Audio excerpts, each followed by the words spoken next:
Siemano małpiarnia, nazywam się Jarosław Feter i sformułowałem filozofię eteryzmu. Odpalimy trzecią, ostatnią część z krótkiej serii o implikacjach i konsekwencjach wszystkim, co było związane z tak zwanym niejawnym projektem Majestic 12. Kto w nim brał udział, na czym polegał, do czego ludzie byli szkoleni, jak to się przełożyło na naszą rzeczywistość. Ten trzeci odcinek nie jest taki spektakularny jak poprzednie, gdzie obfitowały one w dużo sensacyjnych odkryć i takich nieoficjalnych informacji, które mogły przełamywać tą barierę trochę u widza fantazja, rzeczywistość. Tutaj będziemy mieli do czynienia bardziej z ujawnianiem ogromnych ilości pieniędzy, które defraudował Pentagon. Defraudował to może trochę złe słowo, ale wykorzystywał na takie niejawne projekty pod tytułem jakieś podziemne bazy w kompleksach górskich itd., gdzie były laboratoria, a w niektórych z tych laboratoriów operowali tylko obcy z pozaziemskich cywilizacji.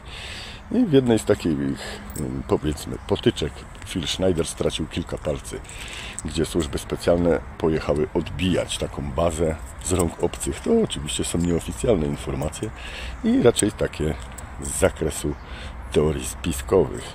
Ale jak się okazuje, nasi władcy dokładają wszelkich starań, żeby te teorie się potem sprawdzały. Dowiemy się też w tym fragmencie, że prezydentura Donalda Trumpa nie jest taka przypadkowa, że są struktury, które jakby nalegały i prosiły go o to, żeby brał udział w wyborach. One go będą wspierać tylko i wyłącznie po to, żeby przerwać pewien łańcuch zdarzeń, który prowadzi do nadmiernej kontroli i wykorzystywania, ograniczenia w ogóle naszych swobód obywatelskich i wykorzystywania nas głównie jako zbędnego potencjału już w tym momencie, ponieważ jest w stanie nas zastąpić technologia.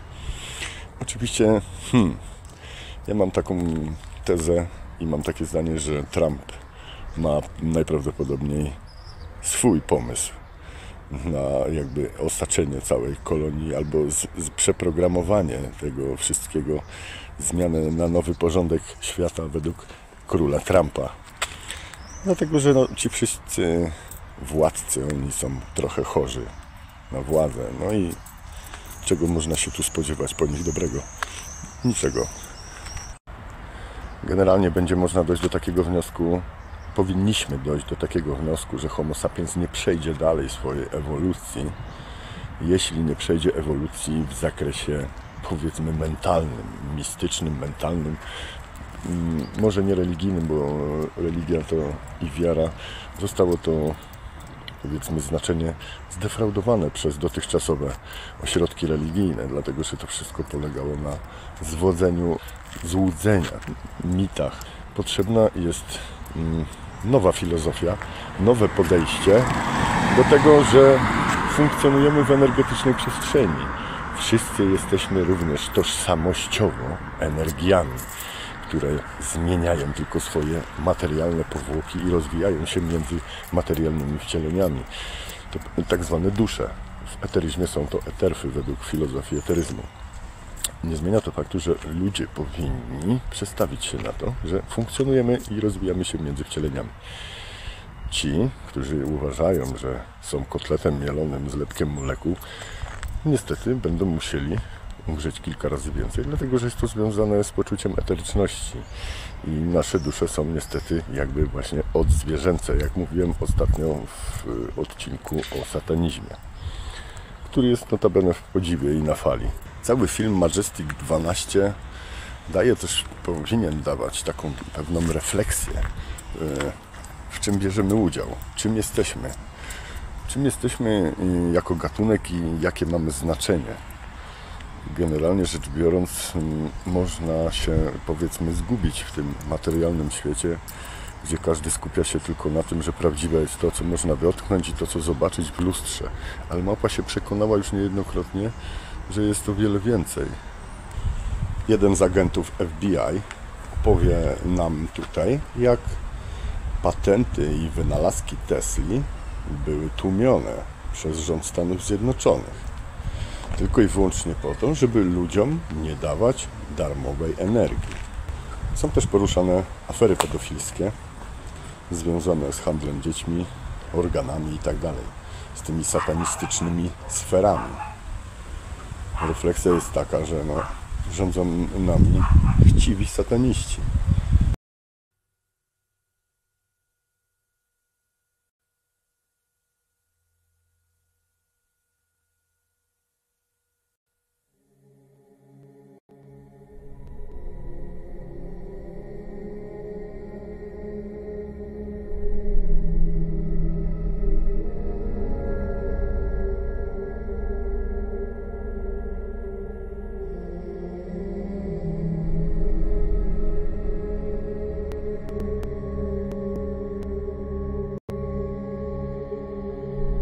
Freedom is a heavy load, a great, strange burden for the spirit to undertake.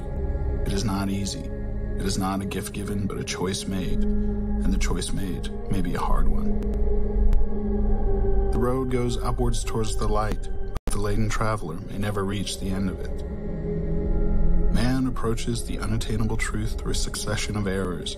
Affliction comes to us, not to make us sad but sober, not to make us sorry but wise.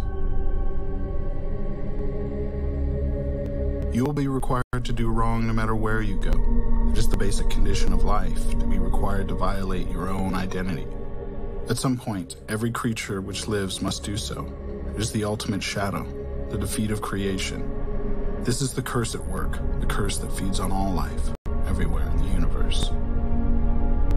The gravest error a thinking person can make is to believe that one particular version of history is absolute fact. History is recorded by a series of observers, none of whom are impartial. It is change, continuing change, inevitable change that is the dominant factor in society today. No sensible decision can be made any longer without taking into account not only the world as it is, but the world as it will be. The saddest aspect of life right now is that science gathers knowledge faster than society gathers wisdom. Each generation imagines itself to be more intelligent than the one that went before it, and wiser than the one that came after it. Man is the unnatural animal, the rebel child of nature, and more does he turn himself against the harsh and fitful hand that reared him.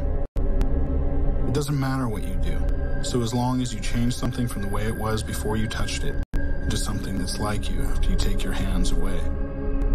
The very concept of truth is fading out of this world, and lies will pass into history. Solitude, isolation, are painful things and beyond human endurance.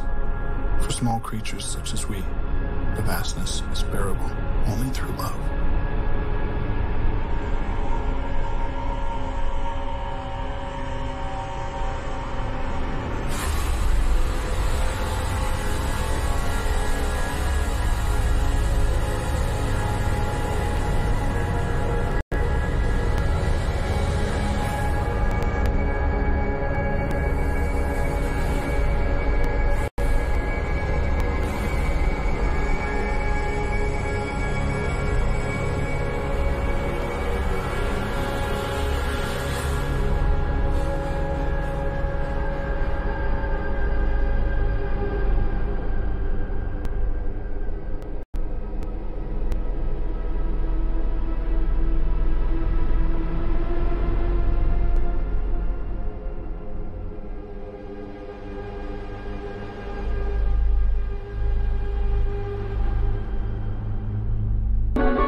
According to some estimates, we cannot track $2.3 trillion in transactions.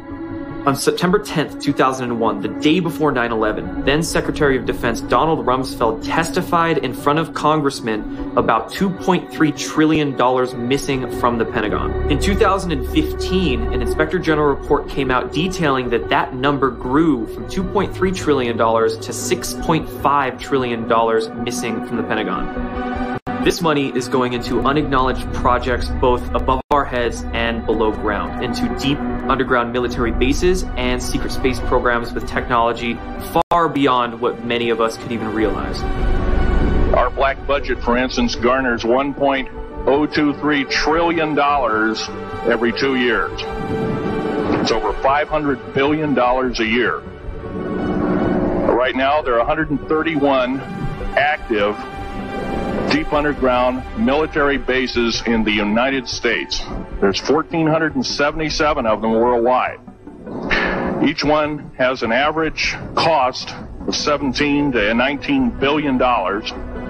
Each one is built in the site, it used to be, it'd take a year to 2 years to build each one. And now they're capable of building a couple of them a year with sophisticated methods. Area 51 is only one base, one of the 131 bases. Of these 131 bases, I call Area 51 a mega base. It's got more than one base in it.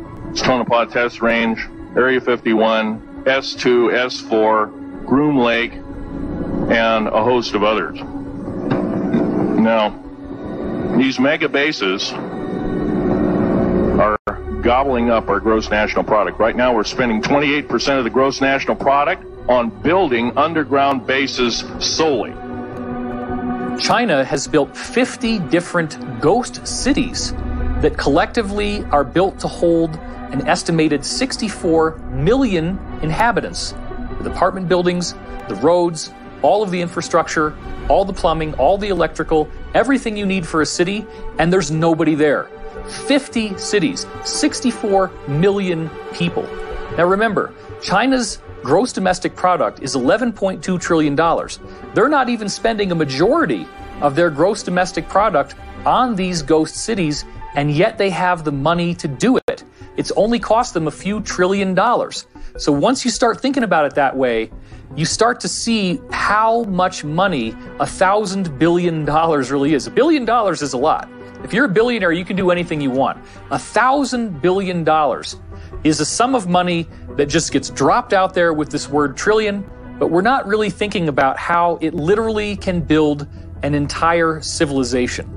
The articles on China's ghost cities refer to it as China's multi-billion-dollar debt, not a debt in the trillions. In fact, in 2016, one estimate that I saw showed that the total estimated debt that China has gone into to build these ghost cities is only $2.5 trillion. Now that's 50 different cities that hold 64 million people, just because they think that as they continue to have a population boom, that they need to have a place where these people can eventually go. But literally nobody is there right now.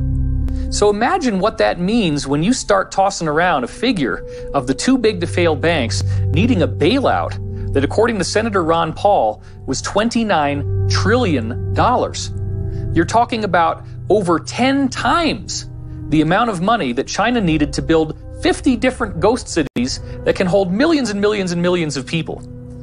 So then the question is, where did all this money go? The total amount of money in the world in the 2008 year of the collapse, the gross world product, or GWP, was only $60 trillion. So the theft of $29 trillion from the printed out of hot air US dollar is half of the wealth of the entire world. Try to wrap your head around this, because what I'm telling you is, from all the insiders I've been speaking to for the last 20 years, they are building civilizations. It's just not above ground where we see it on the surface of the planet. There is vast amounts of underground drilling. There are huge caverns, 20, 30 miles wide, that they've built out into gorgeous, elaborate cities, and they're building entire civilizations on planets and moons in our solar system. This is where the money is going. Well, I have a copy of the Inspector General Act here in front of me, and it says, among other things, that it's your responsibility to conduct and supervise audits and investigations relating to the programs and operations of your agency. That's correct. So I'm asking you if your agency has, in fact, according to Bloomberg, extended $9 trillion in credit, which, by the way, works out to $30,000 for every single man, woman, and child in this country. I'd like to know, if you're not responsible for investigating that, who is? At this point, we're conducting our lending facility project at a fairly high level and have not gotten to a specific level of detail to really be in a position to respond to your question. Have you conducted any investigation or auditing of the losses that the Federal Reserve has experienced on its lending since last September?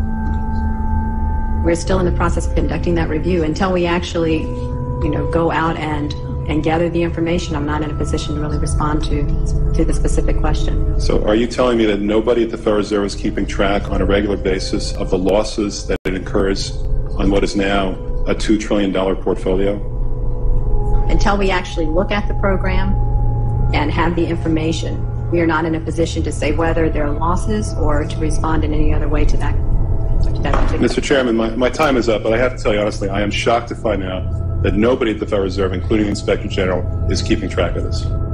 What's amazing is that right now we're seeing the very first audit of the Pentagon ever. And this audit could very well begin to expose the trillions and trillions, upwards of even 21 trillion, if not more money than that, begin to be exposed. And we might even find out very soon where all this money actually went. Let's go back now to the LIBOR scandal that happened in the wake of the 2008 economic collapse. LIBOR is an acronym that stands for London Interbank Offered Rate. And what we're finding is that these too big to fail banks are only appearing to be in competition with each other. The LIBOR scandal revealed that these guys are calling each other on the phone, colluding about how to rig their own interest rates so that one appears to be winning, one appears to be losing, but they're actually like branch offices of a single larger corporation. All of the apparent competition, oh, these guys' stock is going down, oh, it's a bloodbath. No. They're doing all this together. They're competing only on paper when in fact it's collusion. This is financial organized crime on such a massive scale. How can you arrest all the banks? They're too big to fail. This gets into a law that was passed in the United States in 1970 called the RICO Act, which stands for Racketeer, Influenced, and Corrupt Organizations. And that act was built to be able to take down massively organized crime. None of this really makes sense until you get back into the idea of the Federal Reserve System. Now, up until the Federal Reserve was founded in 1913, the United States essentially was in control of its own currency. This same banking cartel that we've been talking about worked behind the scenes to create a series of fake economic crises in the late 1800s and early 1900s, which caused regular Americans to have their savings wiped out. This became such a crisis that people were desperately calling for reform. And then the government comes along and says, look, we're bribed, corrupt politicians. We don't really know what we're doing. They have spokespeople saying these kinds of things in the media. Let's bring in the investors. Let's bring in the British bankers, the people who really know how to make money. They've been doing it for a long time. They're not just going to hold an office for a few years and go disappear. They are the guys who really understand how to run a financial system. So what did we do? We handed over the issuance of American currency to a private corporation of private bankers. When you see Federal Reserve note on the US dollar, that means it's printed by the Federal Reserve. The Federal Reserve, since they came into power just over a century ago, has eroded the purchasing power of the US dollar by 99%. So what was really going on there? Do you think that these investors built up the equity of the United States, made us more profitable? It's exactly the opposite. We have been living in a prolonged economic depression. They just don't call it that because the metrics that we use to measure the economy are coming from a rigged system, just like we saw with LIBOR. Don't bother to look at the Dow Jones. Don't bother to look at the NASDAQ. That has nothing to do with the reality of everyone else and how hard it has become to earn a living, the complete wiping out of the middle class. You have rich and you have poor. And even among the rich, you then have super rich people where a concentrated small cluster of individuals have so much wealth that it could feed entire nations, entire peoples. So this is something that is an economic inequality that must be addressed. And the only way that we're ever really going to learn this is by a collective, massive understanding. I say the elite powers in control, which is really the same as these central banking dynasties that are basically sitting over the nations. They are a form of global government, except that they are not government at all. They're just dominants. They are dominants. They are the ones that issue the orders to all the nations. As we saw clearly in 1947, after Roswell, we saw these elite powers in control issue these orders to all the nations that anything real that comes up in regards to alien visitors or UFOs must immediately be covered up at all costs, no matter what. And that was first, that was how that wall, embargo of truth, that Berlin Wall went up originally in 1947, and that's an example of them in action over the nations.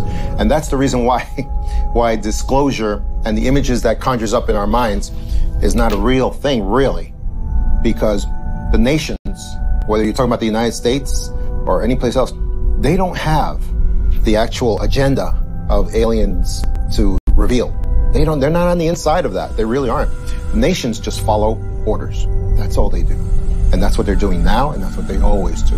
And when you see them all doing something strange or something that seems out of the ordinary, it's because they're following the orders of the elite powers in control. We stand at the birth of a new millennium, ready to unlock the mysteries of space, to free the Earth from the miseries of disease, and to harness the energies, industries, and technologies of tomorrow. A new national pride will stir our souls, lift our sights, and heal our divisions. It's time to remember that old wisdom our soldiers will never forget, that whether we are black or brown or white, we all bleed the same red blood of patriots.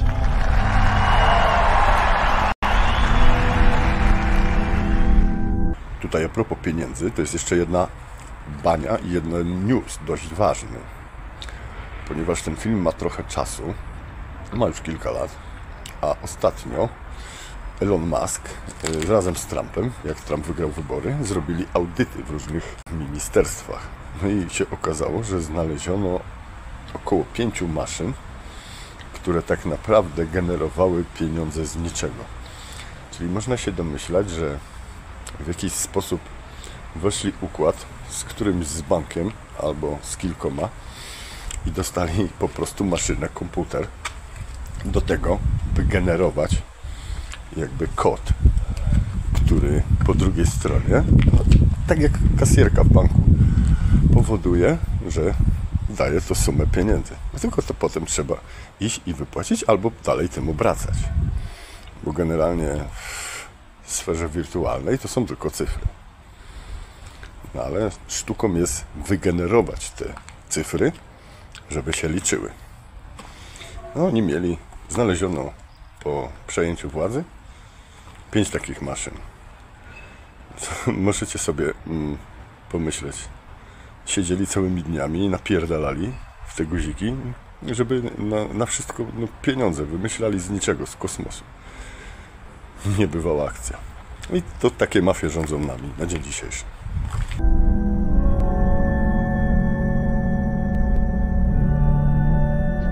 After the inauguration, the president signed a number of secret memorandums stating that he wanted the release of advanced technology and a lot of this technology was involved in the space program, and he was very aware of it. We know that President Trump is aware of advanced technologies because his uncle was the one who went in and cleared out the safe of Tesla after his death. So we're fairly sure that President Trump grew up bouncing on his uncle's knee, hearing stories of free energy. Aside from the Secret Space Program Alliance, we have a different alliance. It is made up of all of these countries that have been fighting against this cabal for 50 years or so. It is also made up of various military groups that have broken away from the cabal, such as elements of the United States military intelligence groups have broken away and have been participating with a lot of other breakaway groups in trying to overthrow the cabal who took over the United States back in the 1960s, around 1963. This alliance, Earth Alliance, began to get more and more organized. And they got organized to a point to where some of them approached some generals and told them that they wanted to do an open coup in the United States. These generals decided they would make one last-ditch attempt to get rid of the cabal legally. And that's when they approached Trump, allegedly, to run for president and allow them to legally get the country back, basically. The alliance is an international group. It is a confederacy. There are lots of different factions some of which agree, some of which do not agree, about the only thing that they all have in common is they want to see this satanic, pedophile, elitist cabal come down in flames. They do not want these people trying to kill off most of the planet, trying to control all of this immensely high technology. The alliance also consists of a surprising majority now of personnel in the U.S. military and in the U.S. intelligence community. So we're going to have to deal with the fact, sooner or later, and probably sooner, that not everybody in the government is bad. This is part of the psyop that was put out through movies and through media to get us to completely distrust all levels of society, all of the institutions, so that no one will ever be able to oppose these people. You're not going to do this by a bunch of keyboard warriors on the internet. They're not going to actually take the solid action that needs to be taken. What you do need to see is what we now are counting up in August 2018 as 45,000 sealed indictments. Now, this is on the official U.S. government court record. You can go to the pacer.gov website, which lists all of the lawsuits and all of the indictments filed in all of the different districts in America, and just count up the sealed indictments. The official count, the undisputed count, is 45,000, and the normal number for any given year is approximately 1,000. Now, this is a very, very big story that people are really not seeing exactly how awesome this is. Let's talk about what do you have to do to get a sealed indictment.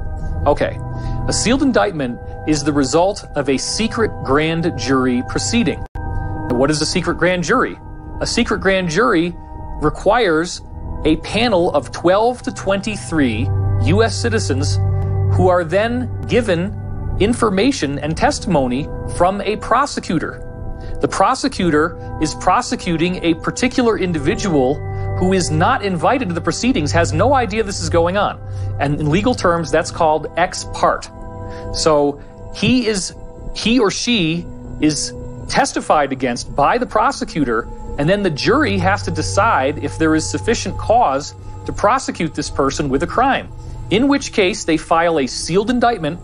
The indictment stays off the record. You don't get to know the person's name until they unseal it, at which point the person is immediately arrested. And then they get to have the regular trial by jury with a judge. But you have to understand that the prosecutor is either a federal U.S. attorney, a county district attorney, or a state attorney general. These are big, big league players. This is not some attorney that you hire in Podunk, okay? These are major players creating major indictments. And the reason why they do it this way is that they're prosecuting organized crime.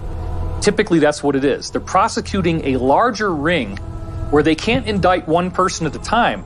They have to get all their ducks in a row. They have to line it all up so that when they unseal the indictments, everybody gets arrested at once, and there's no ability for them to tip each other off that something happened so that the rats can flee off of the sinking ship. They all get nailed at once.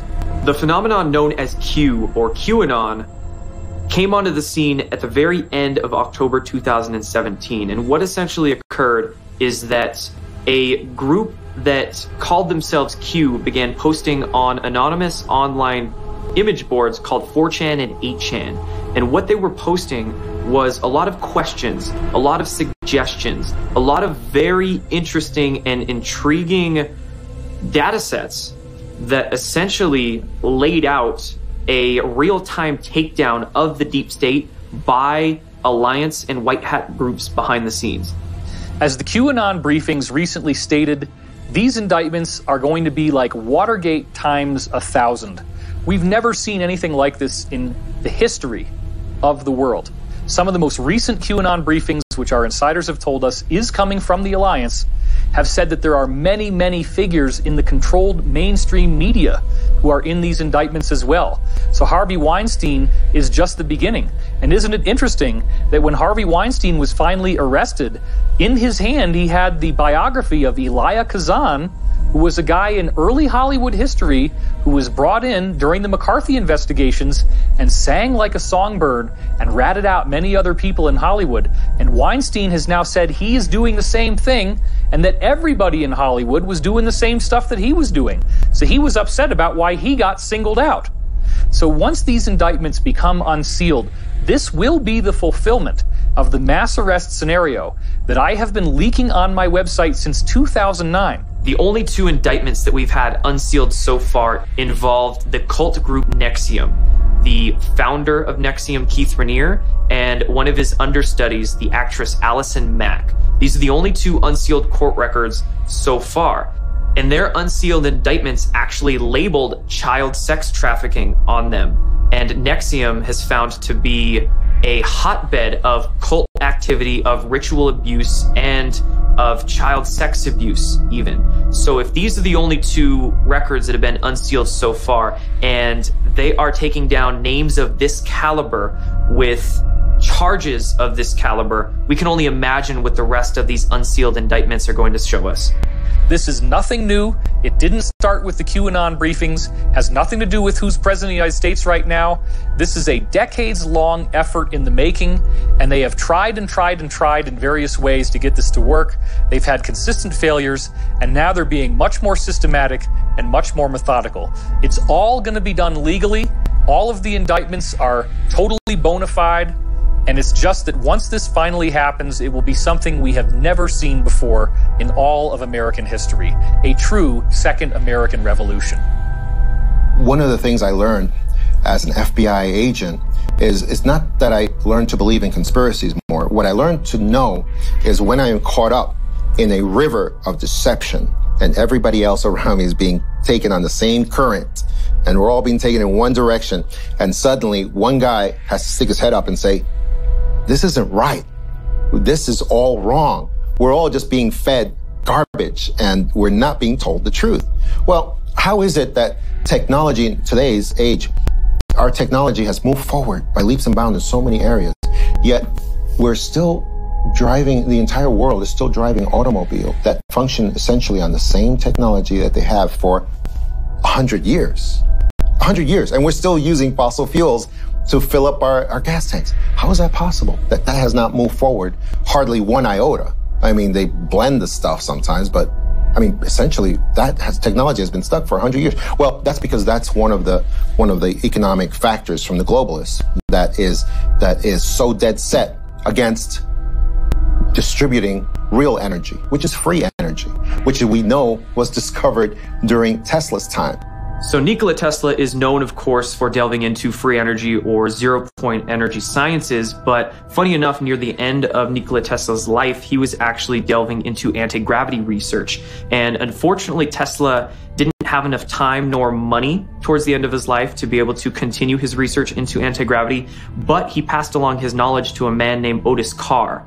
And funny story about that, Nikola Tesla was staying in a hotel in New York near the end of his career. And during his stay at this hotel, he befriended one of the workers that was there, and that was Otis Carr.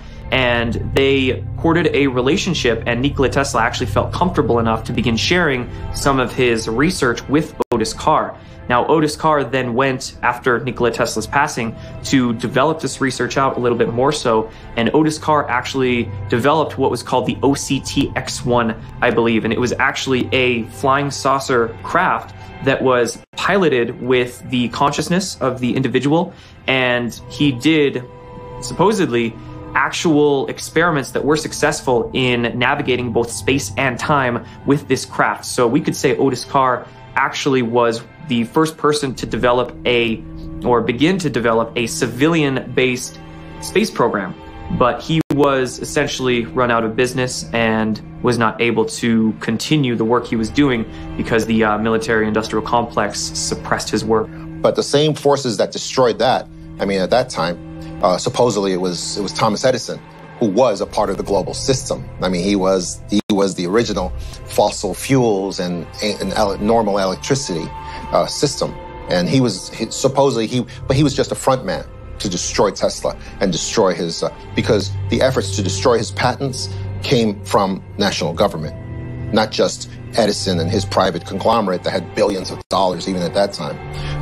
And the reason for that is why? Because this effort to repress free energy was coming from the elite powers in control, the ones that sit on top of everybody and tell everybody, we got to stop this. And what we're seeing today, of course, is that free energy is like it's like a dam that they're sprouting leaks, and it's getting ready to burst forward because it is coming, and it's coming really soon because it's been out there for so long. And I think we're getting to the point where it is going to come forward, and it's going to come forward maybe from several sources at the same time because the pressure has built up so much from so many different sources. So I think we are going to get it very soon. I was asked to give a paper at Vandenberg Air Force Base to the American Institute of Aeronautics and Astronautics. And their normal request would have been, tell us how you're trying to get new business using advanced technology. In other words, that was my job, to run 250 guys with different disciplines to try to get new business. But instead, I surprised them by saying, I want to give a talk called The Giant Discoveries of Future Science. And there was a moment of silence, and okay. So I developed this talk, and in this talk, what I established was I distinguished the difference between engineering and science. Engineers being people who want to build something and make it work. They don't really care how to get there. And the scientists who want to know the, quote, truth underneath. And I made that distinction, and then I gave examples of 10 scientific facts that are essentially established. You know, that the Earth evolved by gradual processes, and that their Maxwell's equations are the right answer, and Einstein's E=mc², that was all good. And then I took these 10 greatest achievements by the 10 scientists and asked, what can we tell about these 10? And the interesting thing was that you could tell 3 things. Number 1, not a single one of them was known in the field. Number 2, every single one of them had been criticized by their peers as being stupid or charlatans. And number 3, the average age was 23 when they made their discovery. So I took that thought and wrote down a list of what I thought were the 12 greatest discoveries of the future that we had to attack. And the first one was how the UFOs work.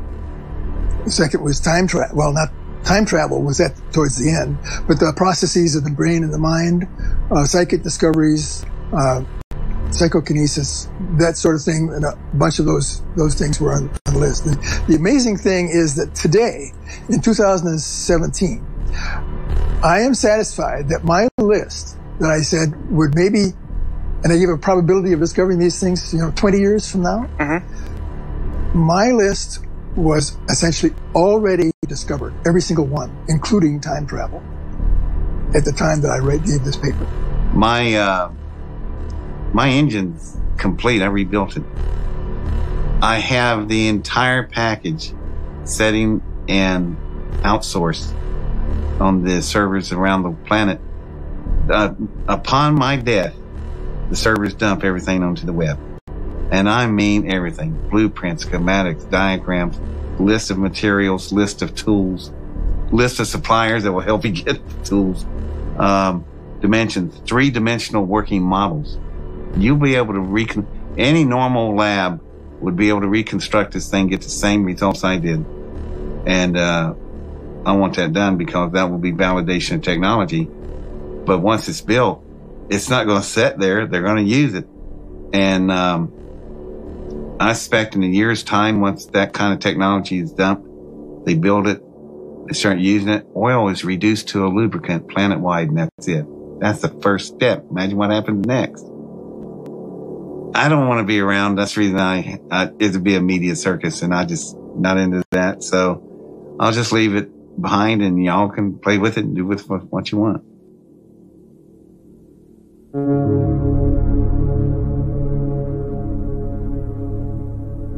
So how do we hear all of this information and not feel disempowered?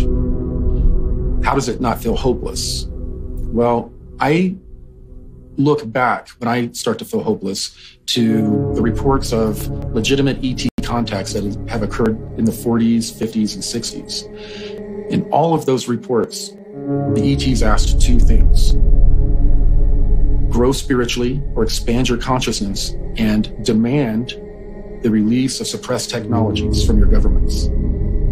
Those are the 2 things that we can focus on. If we begin to organize and demand the release of suppressed technologies, they will have no choice. If we focus inwardly on whatever our religion is, becoming the best human being that we can, and expanding our consciousness beyond our comfortable belief systems, when we do those two things, we are going to gain the freedom that we desire. I started realizing that the cabal or the Illuminati or whatever you want to call them, they keep us fighting with each other intentionally because they know that the potential in our unified consciousness, should we ever come together and stop fighting with each other, is extremely powerful. And they have been using that energy against us, like farming and managing our consciousness in such a way that we spin out a version of reality from the thoughts they program into us that makes the Matrix, just like in the Matrix films. And so we have made the Matrix that's our prison. We made it from our consciousness and our thought that's been managed, farmed, programmed, and controlled. And if that's true, then we have the power within ourselves to come together and stop fighting with each other and remake the world. And emotion is key. We're not taught anything about how to deal with our emotions in this world. It's like a big black hole, and we just spurt emotional energy all over the place like an out-of-control garden hose. You know, would we waste money like that in most cases? Would we waste gasoline in our car that way? No. Well, we need to look at our emotional energy the same way, because that's the big key. And we have powerful emotions as human beings, and that means a lot of emotional power. But the only way we can wield it is to come together and find our commonalities and build on those, and stop looking at our ideologies that might divide us and our beliefs that might divide us. We've got to come together. We've got to focus on the fact we're all human beings. We all have hearts and souls and conscience. And we need to look at what brings us together. And then we need to take the emotional energy of that love and connection and make that really, really powerful, and then release it intentionally in waves of consciousness, energy, and power that can remake this world and the matrix it's based on in ways that we want for ourselves, for our children, for our grandchildren, for all the animals in the environment. We can remake it just through the power of consciousness. We can get full disclosure just through the power of consciousness. But we can only wield this energy together, and we can only wield it with love for each other and the planet. We're at the early stages of this movement, and every movement, you know, whether we're talking about the civil rights movement, the abolition movement, you know, the women's rights movement, it's always, once it reaches a kind of like a critical mass, then the political changes happen. So this is a very, very compelling story. I do believe that it's time for all of us to take a stand. We cannot simply step back and allow all these things to happen. Even if we don't fully believe everything that the people in this movie and other insiders like them have been saying, it's worthy of our consideration. Can we really afford to be so ignorant as to turn our backs on this information? We don't have the time to sit around and argue about whether this information is true. The planet is dying. We have economic collapse. We have mass starvation. We have the largest mass extinction since the collapse of the dinosaurs. Our ecosphere is collapsing. We see the lack of water. We see ever-increasing global temperatures, and no one really is doing anything about it. The entrenched power structure stays the way it is. We're still burning fossil fuels. We're still not getting access to these amazing technologies. If we do get full disclosure, now the dam breaks. Now we're in a totally new reality, which very well could be the golden age that was promised to us in so many different ancient teachings and traditions. I do believe that in our lifetimes we will see the full disclosure of the so-called forbidden technology. We will become a truly galactic civilization, and we will do this with the cooperation of people in the military, people in the intelligence community, people who were working for the cabal and have decided to break away from all that, become insiders, and be the change that we want to see in the world. This film is an embodiment of that global movement. This film is the red pill that wakes you up to what's really going on in the world. They do not have the staff to fight us. The cabal is losing. We are on the winning side of history. We are moving forward step by step, and at some point this is all going to break open. So when we raise consciousness, when we come together as a group, when we create this initiative, when we define what we want, by having that be our state of mind, we are literally transforming this planet into the golden oasis that it was always supposed to be, and the breathtaking future that we have been hearing about from so many ancient traditions. Whether you want to call it ascension, the golden age, whatever it is, I do believe it's possible, and it is up to us to co-create this amazing reality. Power in defense of freedom is greater than power in behalf of tyranny and oppression, because power, real power, comes from our convictions, which produce uncompromising action. Every daring attempt to make a great change in existing conditions, every lofty vision of new possibilities for the human race, has been labeled utopian. Like it or not, everything is changing. The result will be the most wonderful experience in the history of humanity, or the most horrible enslavement that you can imagine. We must draw our strength from the very despair in which we have been forced to live. We were born with potential. We were born with goodness and trust. We were born with ideals and dreams. We were born with greatness. We are the universe in ecstatic motion, and it does not require many words to speak the truth. The ultimate end of all revolutionary social change is to establish the sanctity of human life, the right of every human on the planet to liberty and well-being. Do not allow yourself to get lost in the fear of change. Remember, the wound is the place where the light enters you. We are here to laugh at the odds and live our lives so well that death will tremble to take us.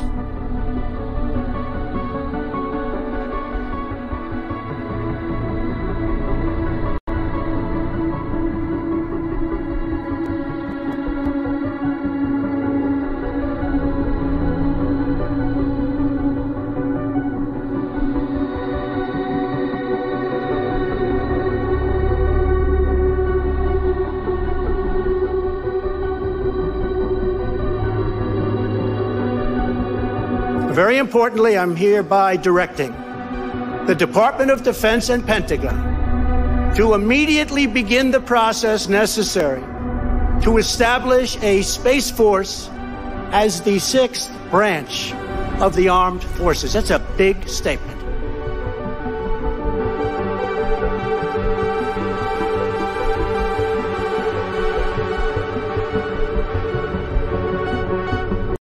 I teraz w związku z takimi dawkami informacji z zakresu teorii spiskowych oczywiście, tego nikt oficjalnie nie potwierdzi, ale w związku z takimi refleksjami, to co można myśleć, co można uważać?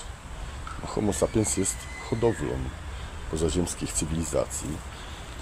Tą hodowlę doglądają przez tysiące lat, dlatego niejako są incognito nieobecni. Niemniej jednak nad naszymi głowami okazuje się, że też toczą jakieś wojny między sobą. Jesteśmy jakby tylko takim właśnie, jak Żydzi się śmieją i mówią, gadającym inwentarzem. By spróbować się wyrwać z takiej pętli obłudy, manipulacji, zwodzenia, tylko i wyłącznie filozofia eteryzmu.